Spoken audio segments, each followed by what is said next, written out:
Hello everyone. आज की इस वीडियो में हम डिस्कस करेंगे क्लास 12th की सोशोलॉजी और चैप्टर हमारा है सेकंड सांस्कृतिक परिवर्तन। इस चैप्टर के जो इम्पोर्टेंट क्वेश्चन बनते हैं इसको हम देखेंगे और टर्म 2 के लिए यहाँ पे हम तैयारी कर रहे हैं। एक बार आप सिलेबस देख लीजिए। आपके टर्म 2 का जो सिलेबस है इसमें टोटल 5 चैप्टर है, ठीक है, जिसमें से पहला करा दिया हमने, आज दूसरा करा रहे हैं और बाकी 3 करा देंगे। और ये जो आपका चैप्टर है इसमें से 5 नंबर के क्वेश्चन आपके पेपर में आने वाले हैं। मेरा नाम है सत्येंद्र प्रताप और आप मुझे फॉलो कर सकते हैं इंस्टाग्राम पे। एकलव्य स्टडी पॉइंट मेरा यूज़र नेम है। अगर आपको कुछ पूछना हो तो आप मुझे यहाँ पे मैसेज कर सकते हैं। चलिए स्टार्ट करते हैं। और सबसे पहला क्वेश्चन आपके सामने स्क्रीन पे है कि 19वीं और 20वीं शताब्दी में समाज सुधार आंदोलन की आवश्यकता के कारण क्या थे। देखिए, समाज सुधार आंदोलन के वैसे कारण होंगे क्या, तो ये तो बहुत सिंपल सा क्वेश्चन है कि जब समाज में कुछ बुराइयां आ जाती हैं, कुरीतियां आ जाती हैं, कुछ ऐसी व्यवस्थाएं बन जाती हैं जो कि सही नहीं होती, तो ऐसे में क्या होता है कि समाज सुधार के आंदोलन की जरूरत पड़ती है। तो ऐसे ही क्या था कि 19वीं और 20वीं शताब्दी में भी समाज में कुछ बुराइयां थी, उसको दूर करने के लिए जो समाज सुधारक समझदार लोग थे उन्होंने क्या किया, आंदोलन किए, ठीक है, लोगों को जागरूक किया। तो वही हमें यहाँ पे बताना था। तो आप ध्यान से देखिए, मैं आपको पॉइंट बताता हूँ क्या क्या चीज़ें थी। तो देखिए, सबसे पहले आप याद रखिए कि सामाजिक बुराइयां जो थी, सामाजिक कुरीतियां जो थी, वो समाज में आ गई थी, जिसके कारण समाज सुधारकों को सामने आना पड़ा और आंदोलन करना पड़ा। इसके बाद क्या है, आपको पता है कि सती प्रथा एक ऐसी प्रथा थी जो कि कहीं ना कहीं बहुत बेकार प्रथा थी। इसमें क्या था कि जब किसी महिला के पति की मृत्यु हो जाती है तो उसको जलाया जाता है, ठीक है। उसके बाद उसकी जब पति को तो जलाया जाएगा क्योंकि वो तो मृत हो गया है, लेकिन उसके साथ उसकी पत्नी को भी जला दिया जाता था। ये बहुत गलत था। तो इस प्रथा को खत्म करने के लिए समाज सुधारक जो थे वो आगे आए थे। इसके बाद है बाल विवाह। आपको पता है कि छोटे छोटे बच्चों का विवाह कर दिया जाता था, ठीक है, वो मैच्योर भी नहीं होते थे और उनका विवाह हो जाता था, तो ये भी गलत थी। विधवा पुनर्विवाह निषेध। क्या होता है कि भाई जो विधवा हो जाती है महिला, उसको दोबारा से विवाह करने की अनुमति नहीं होती थी, निषेध होता था। तो ये भी समाज सुधारकों ने मतलब इसके लिए आंदोलन किया कि ये इसको मान्यता मिलनी चाहिए कि जो विधवा है वो दोबारा से विवाह कर सकती है।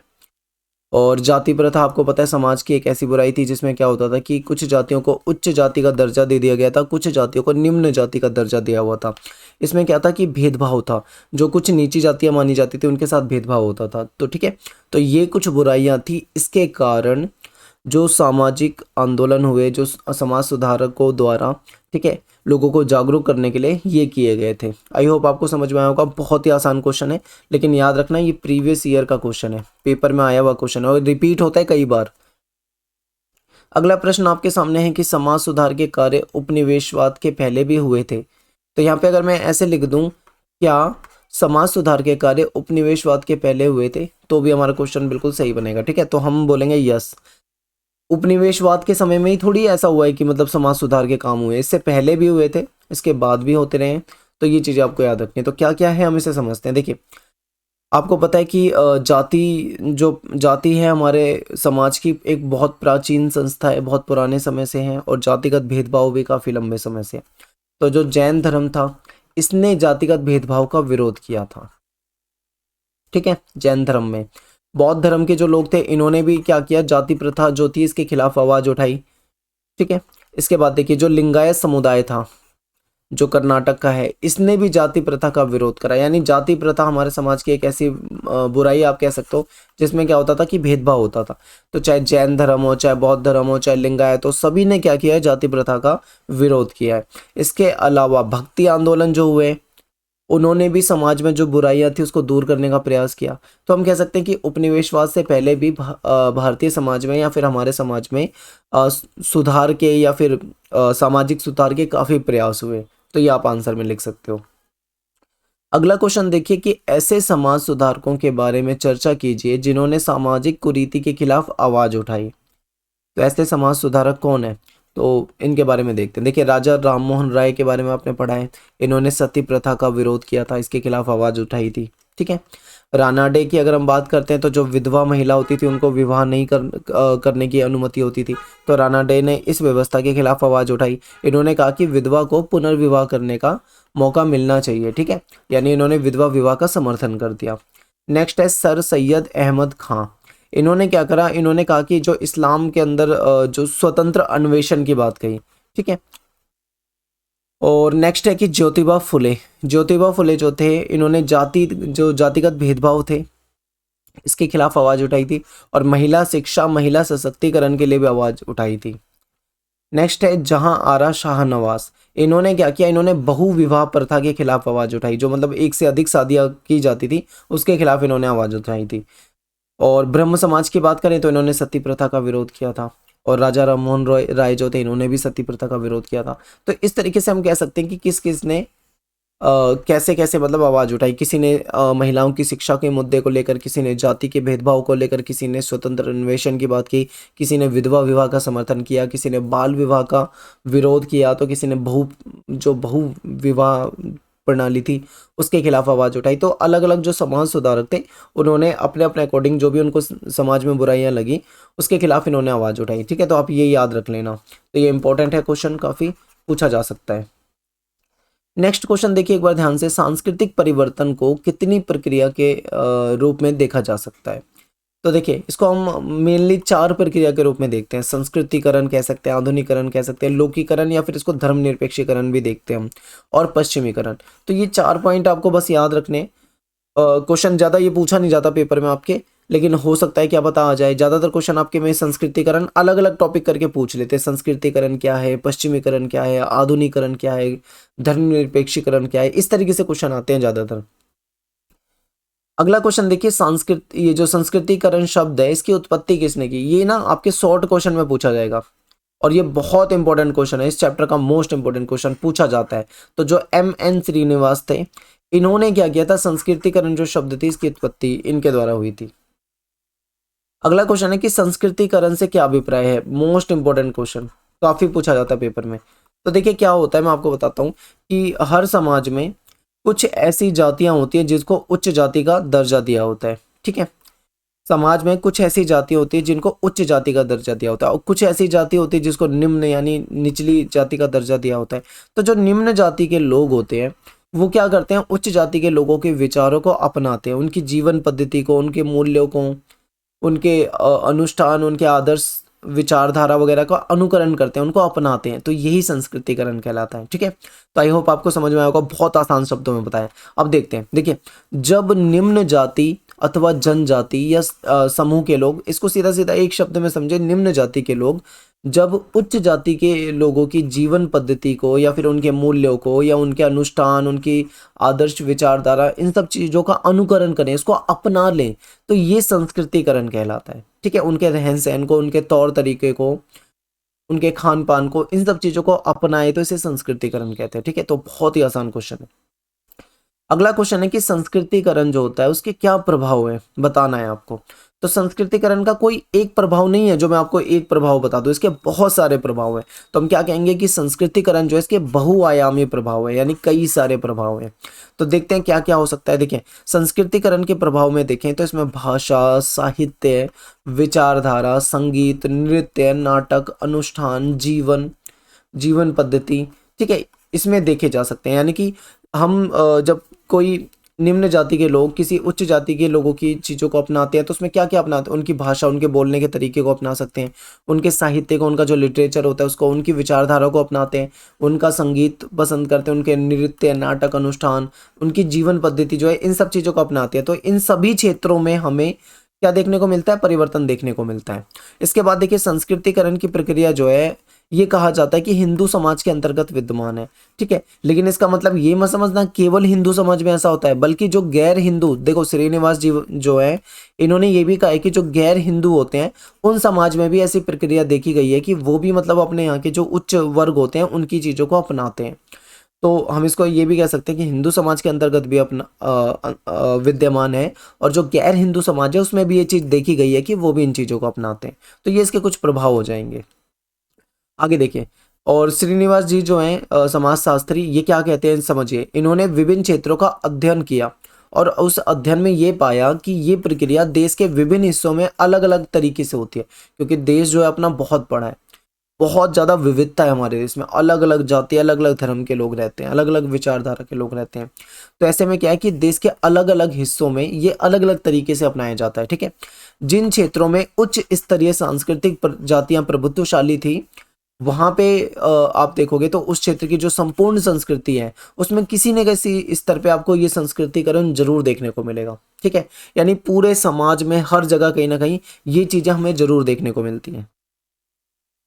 अगला क्वेश्चन है कि संस्कृतिकरण की प्रक्रिया की आलोचना। यस, ये भी क्वेश्चन इंपॉर्टेंट है कि देखिए संस्कृतिकरण जो है ये क्या होता है, आपको समझा दिया, इसके प्रभाव क्या होते हैं ये भी समझा दिया, लेकिन पेपर में इसकी आलोचना वाला क्वेश्चन कई बार पूछा हुआ है। अगर आप पिछले 5 से 7 साल के क्वेश्चन पेपर उठा के देखोगे तो आपको पता लगेगा ये क्वेश्चन कई बार रिपीट हुआ है।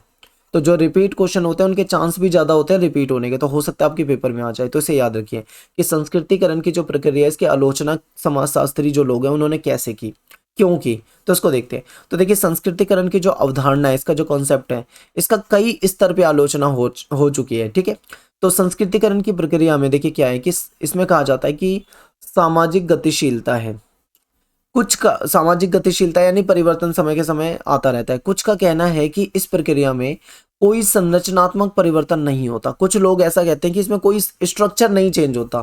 ठीक है, इसमें केवल कुछ लोगों की स्थिति में ही परिवर्तन आता है। यानी कि अगर हम बात करें समाज की, तो समाज बहुत बड़ा होता है, समाज में बहुत सारे लोग रहते हैं।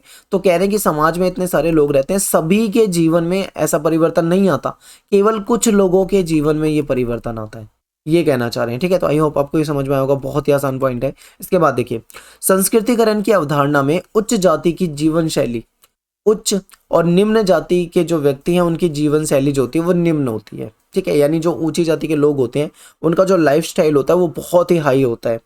ठीक है, और लेकिन जो निम्न जाति के लोग होते हैं उनकी जो जीवन शैली होती है वो निम्न होती है, सिंपल होती है।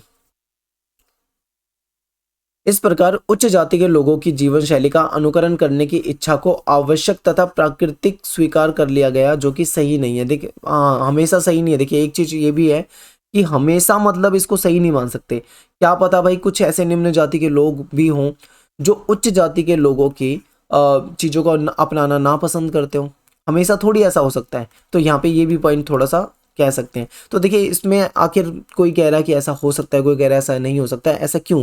देखिए इसमें अलग अलग जो समाज शास्त्री हैं उनके विचार अलग अलग हैं। मान लो कोई समाज शास्त्री है वो कहता है यस ऐसा होता है, तो दूसरा समाज शास्त्री उसको नकार देगा, कहेगा ऐसा नहीं होता। तो अलग अलग जो समाज शास्त्री हैं उन्होंने अपने अलग अलग विचार दिए हैं, तो इसलिए आंसर भी आपको इसी तरीके से लिखना है। आगे देखिए संस्कृतिकरण की जो अवधारणा है एक ऐसे प्रारूप को सही बताती है जो असमानता और अपवर्जन पे आधारित है। बात सही है, क्योंकि किसी दूसरे की चीजों को ही अपना लेना ये कहीं ना कहीं मतलब सही चीजें नहीं होती हैं। ठीक है, इससे ये संकेत मिलता है कि पवित्रता और अपवित्रता के जातिगत पक्षों का उपयुक्त माना जाता है, क्योंकि ये जो जाति वाली प्रथा है इसमें कुछ जातियों को पवित्र और कुछ जातियों को अपवित्र माना जाता है। तो इससे ये लगता है कि ये सही ठहराया जा रहा है, जो कि सही नहीं है। कभी भी ऐसा नहीं करना चाहिए, समाज में सभी को समान मानना चाहिए। ठीक है, किसी को ज्यादा उच्च या निम्न इस तरीके की चीजें नहीं होनी चाहिए, तो ये इंपॉर्टेंट है। नेक्स्ट क्वेश्चन देखिए पश्चिमीकरण से क्या अभिप्राय है। तो देखिए भारत जो है यहाँ पे, भारत जो है अंग्रेजों का गुलाम रहा। लगभग लगभग हम बात करें 150 से 200 वर्षों तक अंग्रेजों का शासन रहा है यहाँ पे।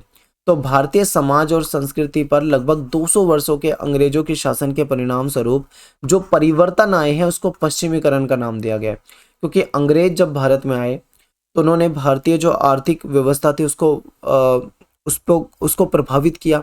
उसके बाद उन्होंने यहाँ पे शासन करना शुरू कर दिया। जब यहाँ पे शासन शुरू किया तो यहाँ पे अपने उद्योग लगाए, यहाँ पे अंग्रेजी शिक्षा लेकर आए, बहुत सारे कानून बनाए, कहीं ना कहीं इन्होंने प्रभावित किया। और इन्हीं चीज़ों को हम देखते हैं पश्चिमीकरण के रूप में। ठीक है, तो समझते हैं पश्चिमीकरण के भारतीय संस्कृति पे भी कई प्रभाव पड़े हैं। क्या प्रभाव है देखते हैं।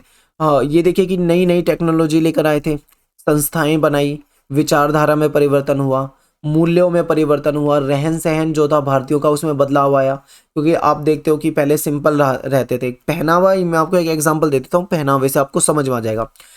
अंग्रेजों से पहले अगर हम देखें या अंग्रेजों के समय भी देखें तो हमारा जो भारतीय पहनावा था, तो गांव के जो बूढ़े बुजुर्ग होते थे वो क्या पहनते थे, धोती कुर्ता, इस तरीके के सिंपल कपड़े पहनते थे। लेकिन आज के समय में पैंट शर्ट आ गया, जो कि किसकी वजह से आया, ये कहीं ना कहीं पश्चिमीकरण की वजह से आया। तो हमारे रहन सहन में बदलाव आया, खान पान में बदलाव आया। जो हमारे प्राचीन समय में जो चीज़ें खाई जाती थी पुराने समय में, अब वो चीज़ें उतना महत्व उसको नहीं दिया जाता, बल्कि नई चीजें शामिल हो गई हैं। तो ये भी मतलब हम कह सकते हैं कि पश्चिमीकरण के कारण हुआ है। पहनावा, रहन सहन, खान पान, मूल्य, विचारधारा, सभी चीजों में परिवर्तन हुआ है।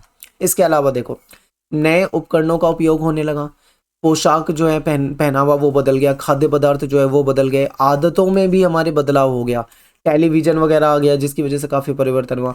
घरों में अब फ्रिज देखने को मिलता है, सोफ़ा सेट, खाने की मेज, ये सब, वरना पहले घरों में कभी भी फ्रिज नहीं होते थे। टेलीविजन भी बाद में आए हैं, सोफ़ा सेट वगैरह ये सब पश्चिमी सभ्यता की देन है, ठीक है। मेज वगैरह, टेबल वगैरह, खाने की मेज, वरना अगर आप भारतीय संस्कृति में देखोगे तो कभी भी टेबल पे मेज और कुर्सी लेकर उस पे बैठ के खाना नहीं खाया जाता था, बल्कि ज़मीन पे बैठ के खाना खाया जाता था। आप कभी भी पुराने समय में देखोगे। लेकिन ये सब अंग्रेजों की और पश्चिमीकरण की देन है, जो ये बदलाव हमें देखने को मिलते हैं, ठीक है। आगे देखते हैं। नेक्स्ट क्वेश्चन है कि आधुनिकीकरण से क्या समझते हो आप, क्या इसका अभिप्राय है, क्या इसका मतलब है। तो आधुनिकीकरण शब्द का एक लंबा इतिहास है। हर समाज और उसके लोग आधुनिक बनना चाहते हैं, सभी मॉडर्न बनना चाहते हैं, हम भी आधुनिक हो जाएं। तो प्रारंभिक वर्षों में, शुरू के वर्षों में अगर हम बात करें तो आधुनिकीकरण का मतलब होता था टेक्नोलॉजी यानी प्रौद्योगिकी और उत्पादन प्रक्रिया में होने वाले सुधार। यानी जहाँ पे टेक्नोलॉजी सुधर जाए, औद्योगिक व्यवस्था सुधर जाए, तो हम कहेंगे कि ये आधुनिक हो गया। पहले ये माना जाता था आधुनिक होना, लेकिन बाद में समय बदला और आधुनिकीकरण की जो विचारधारा थी उसमें भी बदलाव आया, उसका मतलब बदल गया। अब क्या हो गया बाद में, तो समझिए, बाद में आधुनिकीकरण को विकास का का वह तरीका माना गया जिसे पश्चिमी यूरोप या उत्तरी अमेरिका ने अपनाया, ठीक है। अमेरिका और यूरोप ने जिस चीज को अपनाया उसको बाद में क्या माना जाने लगा, विकास का तरीका, या फिर इसको हम आधुनिकीकरण कह सकते हैं। तो ये इंपॉर्टेंट था। अब देखिए पंथ निरपेक्ष से क्या अभिप्राय है। तो आधुनिक समय में पंथ निरपेक्षीकरण का मतलब एक ऐसी प्रक्रिया से है जिसमें धर्म के प्रभाव में कमी आती है। यानी इसमें ज्यादातर बात की जाती है समानता की, सभी धर्मों को समान मानने की, इस तरीके की चीजें। इसमें धर्म की जो प्रभाव होता है उसमें कमी आती है। आधुनिकीकरण के सिद्धांत के विचार में ऐसा मानते हैं कि आधुनिक समाज जो है वो ज्यादा से ज्यादा पंथ निरपेक्ष हो रहा है, ठीक है। और ये विचार आधुनिक समाज में धार्मिक संस्थानों और लोगों के बीच बढ़ती दूरी के साक्ष्य प्रस्तुत करता है। मैं आपको एक एग्जांपल देता हूँ। अगर हम आपने रोमन साम्राज्य के बारे में पढ़ा होगा क्लास 11th की हिस्ट्री में, तो आपको पता होगा कि वहाँ पे चर्च का बहुत रोल होता था। चर्च का बहुत रोल होता था। एक तरफ चर्च थी, दूसरी तरफ शासन था, यानी जो राजा होते थे जो सत्ता चलाते थे। तो कई बार क्या होता था, शासन और चर्च के बीच में टकराव भी हो जाता था। लेकिन जैसे जैसे आधुनिकीकरण होता गया तो चर्च का महत्व धीरे धीरे क्या होने लगा, कम होने लगा। जब चर्च का महत्व कम होने लगा तो क्या हुआ, शासन मजबूत होने लगा। तो समझ रहे हो, इसी को कहा जाता है पंथ निरपेक्षीकरण। जब पंथ निरपेक्षीकरण होता है तो जो जो धर्म होता है उसका रोल जो होता है वो धीरे धीरे कम होने लग जाता है। तो आगे देखते हैं, ठीक है। हाल ही में धार्मिक चेतना में अभूतपूर्व वृद्धि हुई है और धार्मिक संघर्ष भी देखने को मिला है। लेकिन पिछले कुछ समय में ये देखने को मिला है कि लोग धर्म के प्रति और ज्यादा जागरूक हो गए और कई जगह पे धर्म को देख के संघर्ष भी मिला है। कई बार क्या है, दो धर्मों के लोग आपस में लड़ जाते हैं, तो ये संघर्ष भी होता है। तो ये पंथ निरपेक्षीकरण का क्वेश्चन अगर आता है तो शॉर्ट में आपको आंसर लिख देना है, ठीक है।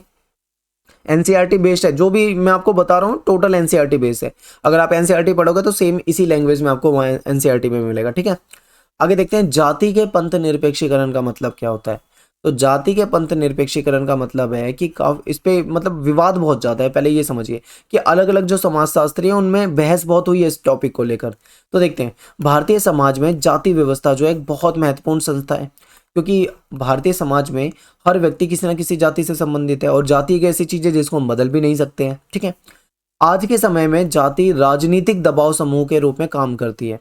राजनीतिक दबाव समूह का मतलब है कि जौन सी जाति के लोग ज्यादा हैं वो एक वोट बैंक बन जाते हैं, और जो राजनीतिक दल होते हैं वो हमेशा उस वोट बैंक को खींचने की कोशिश करते हैं, क्योंकि जाति जो है कहीं ना कहीं सत्ता में परिवर्तन कर सकती है, ठीक है, जिसे चाहे उसे सत्ता में बिठा सकती है। तो इसीलिए ये एक राजनीतिक दबाव समूह के रूप में भी काम करती है।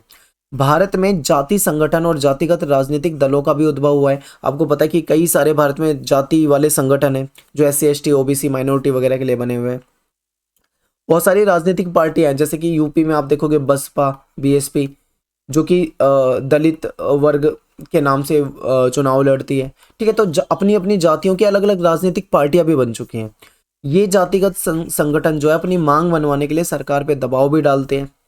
जाति की इस बदली हुई भूमिका को जाति का पंथ निरपेक्षीकरण कहा गया, कि जाति की जो भूमिका बदल रही है आज के समय में, जाति क्या एक दबाव समूह का काम कर रही है, सरकार पे दबाव बना के अपनी बातों को मनवा सकती है। तो इसी बदलाव को हम क्या कह सकते हैं कि जाति के पंथ निरपेक्षीकरण के रूप में देख सकते हैं। तो यहाँ पे इस चैप्टर के जो हमारे इंपॉर्टेंट क्वेश्चन थे वो खत्म हो जाते हैं। और ये क्लास 12th ESP नाम से ESP न्यू ग्रुप नाम से अपना टेलीग्राम पे ग्रुप है, आप उसमें ज्वाइन हो जाइए। उसमें आपको वीडियोस के लिंक वगैरह जो है इंपॉर्टेंट वो आपको मिल जाएंगे, और जो भी अपडेट आया करेगी आपको वहाँ पे मिल जाया करेगी। तो आपसे मिलते हैं फिर हम नेक्स्ट वीडियो में। थैंक्स फॉर वॉचिंग सभी को। जय हिंद, जय भारत।